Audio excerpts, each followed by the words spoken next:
And hey, if you believe what the folks at Bleacher Report say, the over-under is 8.5 for the Falcons. Take that over to FanDuel if you would like.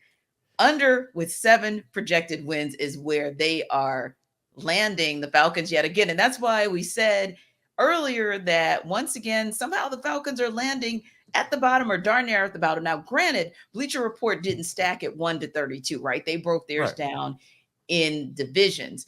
But I just, again, thought this was interesting that Bleacher would give the Falcons, and I want to go through each one of what the results were for the NFC South, but then also give the rationale for the Falcons and kind of let's talk about it from there. So, like I said, Falcons over under 8.5, under with projected 7 projected wins. The Panthers over with 8 projected wins. The Saints under with 9 projected wins. And the Bucks under with 6 projected wins. So you're basically saying that you're taking, I almost feel like you're taking the entire field over the Falcons, but I mean, essentially, yeah, that's fair. And I'm trying to understand why. You know what, T? Like Make it make sense, Jarvis. Right. Like I'm gonna try to. Let me get my Bible out because I might have to go through some scripture on this one. But when you look at it as the division, right? I thought it was very interesting how they used the division and the week schedule to justify, those wins or justify the Panthers having more wins than the Falcons. But you didn't use that for the Falcons. Like, okay, right. Are they playing the same division? Like, aren't they said to have had the easiest schedule in the league? The easiest schedule. Yeah. Not one of the easiest schedule actually, yes. in the NFL. Yes. So, and I think that when you have that being the case, like, here's my thing, right? Obviously, I have concerns about the Atlanta Falcons, right? Like, I will go to my grave saying, hey, who going to rush the passer? Who going to get there on 3rd and long? That's still up for grabs, right? Now you have, the difference is now between last year, you have some names who have been able to get to the quarterback in past years. It's just a matter of whether or not they're going to be able to do that in 2023. But so that's my one question. I get it. I understand that part. But here's the biggest difference and the reason why I feel like the Falcons will have that over on the 8.5, and I'm projecting them to get like 9 wins. That's where I have them going, right? And I really feel like that can win you the division in 2023. Yes. It's the fact that looking at the season, going back and looking at some of the film from last year, there were so many missed opportunities by number 8. Like, because I'm no longer going to mention his name anymore because, like, it's not even no point. Y'all know what I'm talking about. Number 8. So being that number 8 is no longer on this roster, and I saw the relationship that Desmond Ridder had with 5 in just a small amount of time. He was able to establish a really good rapport, and if you bear those numbers out from a 4-game stretch to like a 16 to 17 game stretch, you're talking about that pick being worth it, with Drake London. So those are some of the things that I feel like him being able to establish a relationship with Drake last year, just in 4 games.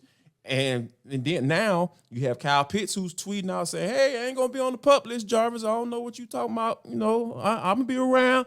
Yeah, all right, I hear you. Like, so, yeah, we're looking forward to that. So I think he'll be able to establish a rapport with Kyle Pitts. So that's my biggest reason right there why I feel like they'll be over. And I just don't understand why people aren't looking at that, because I think Arthur Smith is a solid doggone play caller. I really do.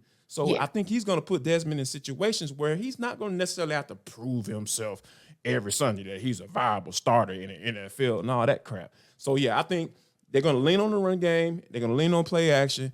And they're going to try to figure out the way to stop folks on defense. Yeah. So let's break this down as well in terms of each of the teams in the NFC South and the rationale that was given in this particular article about the over-under, starting with the Bucks, since their under was projected 6 wins.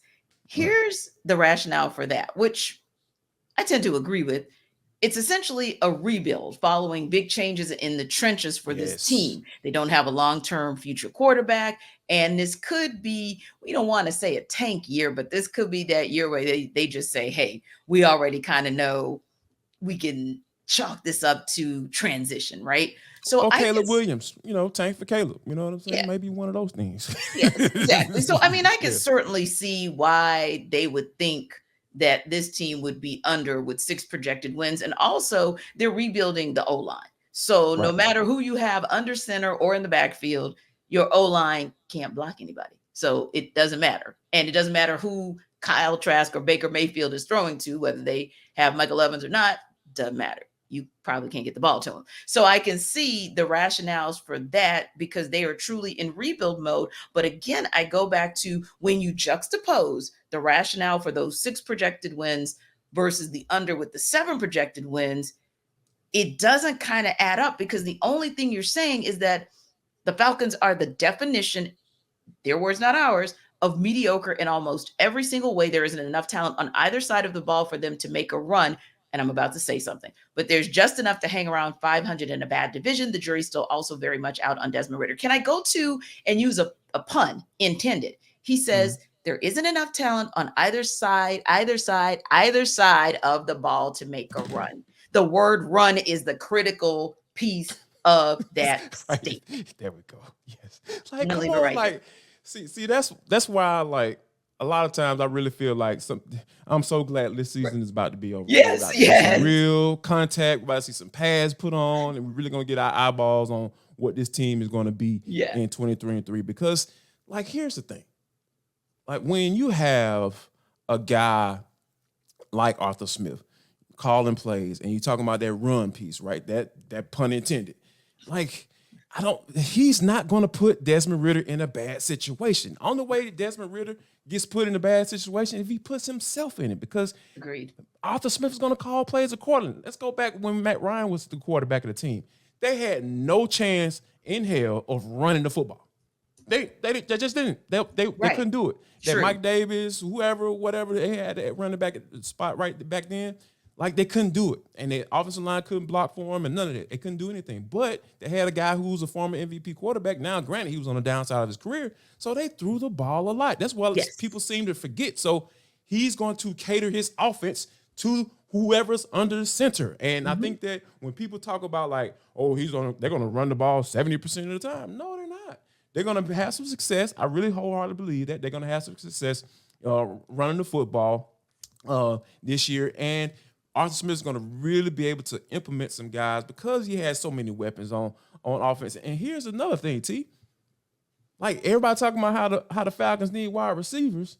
They got guys like Mac Hollins. They got guys like Scotty Miller. They got a guy at the HBCU, Alcorn State, Chris Blair. They have Jonnu Smith if you extend it to the pass catcher room. Yeah, the 12 personnel. Like, that is Arthur Smith's favorite formation. I'm telling you guys. And he might give you a 13 if you you might go in and throw it. Might get a 13.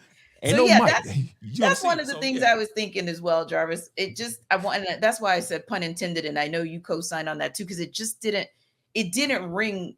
The rationale just didn't work for me, and nor does the rationale when I compare it, if you will, to what we saw with what this particular writer said about how he got the unproven Panthers, over with 8 projected wins. So he says, wait, here's this. You have to applaud what they've done to support top pick Bryce Young. Okay, I'll give you that. But the defense is still meh. I don't know which defense he's looking at. And you have to assume there will be some growing pains with all of these new parts coming for Young. Panthers will take advantage of an easy schedule to up their win total marginally. Now, I think there are some holes in that as well, because let's be honest, actually, we saw their defense last year, and it's pretty much the same. And last I checked, Brown still gives people fits, right?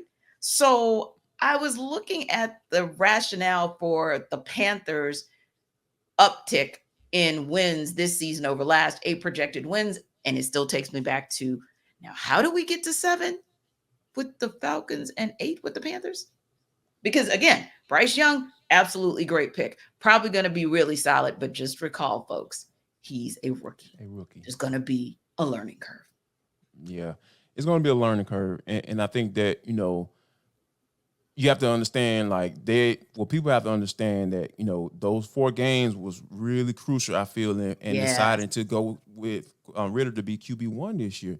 And, because here's the thing, like, they've given Ridder all of the weapons that he can possibly want on offense, including bringing back the offensive line and that they had last year. Obviously there's going to be a little bit of a competition with Matthew Bergeron and Matt Hennessy, But regardless who's in that spot, I really feel like overall they're going to be they're going to continue to run the football and in a good spot. So yeah, when you have all of these comparisons, contrasts, like even with the Saints, like all right, like I don't trust Dennis Allen and I'll never trust Derek Carr. You can't convince me on those people. So Right. those names right there just don't be like, oh yeah, wins. No, I don't. And if you're telling yourself that winning comes to your mind when you think of Dennis Allen and Derek Carr, like yeah, you need to go do some research because I'm in a space where I really feel like Arthur Smith is gonna do some really good things, and I think this Bleacher Report guy,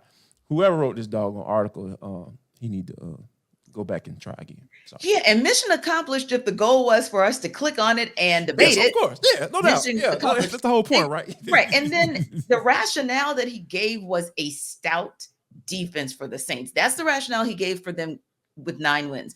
I still give Cam Jordan all the flowers. He's still probably going to be as good as he's ever been, maybe just a slight tick down.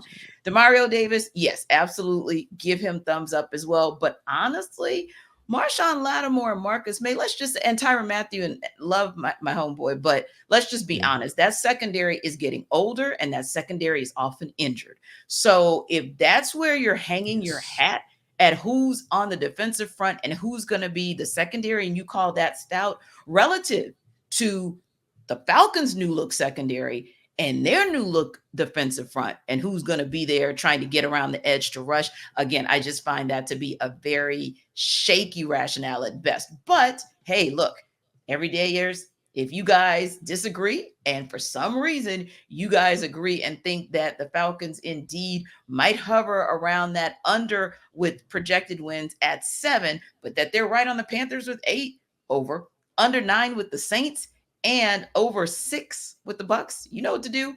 Drop something in our comments section at YouTube. Because, hey, we love that you watch us every day, but we also want to hear from you every day. And, of course, don't forget to download ATL Day Ones wherever you download your podcasts.